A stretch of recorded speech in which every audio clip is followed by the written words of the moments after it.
इस वीडियो में डिस्कस करेंगे नियोकोव के बारे में और जानेंगे कि नियोकोव क्या है, क्या ये वायरस ह्यूमंस को इन्फेक्ट कर रहा है या नहीं, और साथ में ये भी जानेंगे कि ये वायरस कितना डेडली है, क्योंकि जैसा कहा जा रहा है कि इसका मोर्टेलिटी रेट बहुत ज़्यादा हाई है और हर 3 में से 1 पर्सन की डेथ हो सकती है अगर ये वायरस ह्यूमंस में स्प्रेड हुआ तो। आइए वीडियो को शुरू करते हैं और जानते हैं सब कुछ नियोकोव के बारे में।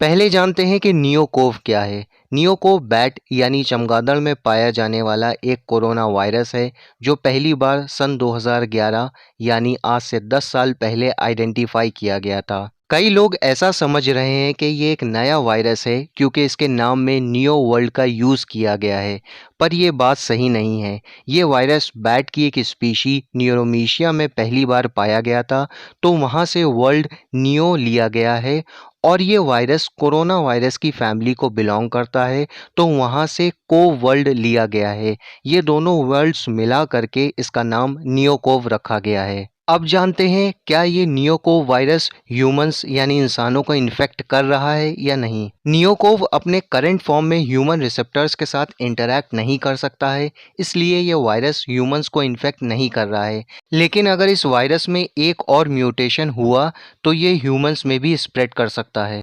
कई सारे न्यूज़ चैनल्स और सोशल मीडिया में ये बात काफ़ी सुनने को मिल रही है कि हर 3 में से 1 पर्सन की डेथ हो सकती है अगर ये वायरस स्प्रेड हुआ। आइए जानते हैं ये बात कितनी सही है।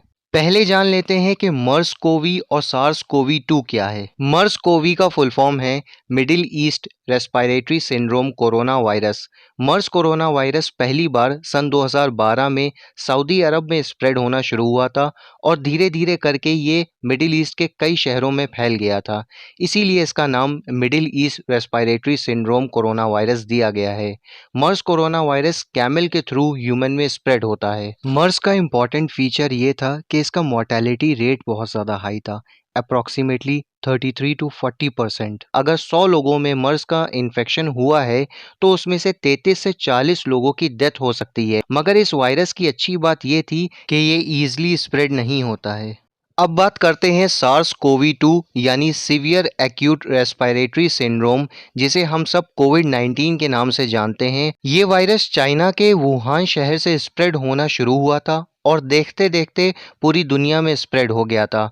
सार्स कोवी 2 का इम्पॉर्टेंट फीचर ये है कि इसका ट्रांसमिशन रेट बहुत ज़्यादा हाई है। मगर अच्छी बात इस वायरस की ये है कि इसका मोर्टेलिटी रेट सिर्फ 3 से 4% है। मतलब अगर सार्स कोवी 2 यानी कोविड-19 का इन्फेक्शन 100 लोगों में हुआ है तो उसमें से सिर्फ 3 से 4 लोगों की डेथ हो सकती है। नियोकोव का जीनोम सीक्वेंस 85% तक मर्स से मैच करता है और इस वायरस में मर्स और सार्स दोनों के ही फीचर्स मौजूद हैं। मतलब नियोकोव का मोर्टेलिटी रेट भी बहुत ज़्यादा हाई है और इसकी स्प्रेडिंग पावर भी बहुत ज़्यादा है। अगर नियोकोव म्यूटेट करके ह्यूमन में स्प्रेड करता है तो ये काफ़ी डेडली साबित हो सकता है, मगर इससे ज़्यादा घबराने की बात नहीं है क्योंकि नेचर में कई सारे वायरसेस ऐसे मौजूद हैं जो कि अगर म्यूटेट हुए तो वो ह्यूमन रेस के लिए एक पोटेंशियल थ्रेट साबित हो सकते हैं। ये बात बहुत ज़रूरी है हम सब के लिए समझना कि ये नियोकोव का वायरस सिर्फ अभी एनिमल्स में स्प्रेड हो रहा है